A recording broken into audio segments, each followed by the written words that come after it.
नमस्कार, मी दिनेश कुलकर्णी. युवा क्रांती न्यूजमध्ये आपल्या सर्वांचं स्वागत. श्री संत ज्ञानेश्वर माऊलींच्या भक्तीत स्वतःला अर्पण करणारे नांदेड येथील भारत विश्वनाथ रामीनवार यांनी आपल्या भक्तीचा अनोखा ठसा उमटवत आळंदी मंदिरास तब्बल 1 किलो सोन्याचा मुकुट अर्पण केलाय. या मुकुटाची किंमत सुमारे 1,05,00,000 रुपये असून ही अर्पण भेट त्यांच्या श्रद्धेचा आणि सेवाभावाचं एक प्रतीक ठरते. भारत रामीनवार हे गेल्या 10 वर्षापासून माऊलींच्या पालखी सोहळ्यात सातत्याने सेवा बजावत असून नातेपोथे येथे ते दरवर्षी 150 ते 200 क्विंटल भंडाऱ्याचं आयोजन देखील करतात. यात हजारो वारकऱ्यांसाठी पिठलं भाकरी आणि कांदा, पिण्याचं पाणी, चहा, बिस्किट आदींची दिलखुलास सेवा भारत रामीनवार हे करतात.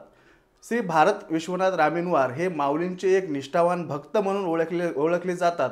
भक्तिभावाने प्रेरित होऊन त्यांनी हा सोन्याचा मुकुट मंदिर समितीकडे अर्पण केलाय. त्यांच्या या उदात्त कार्याचं कौतुक सर्वत्र होताना पाहायला मिळते.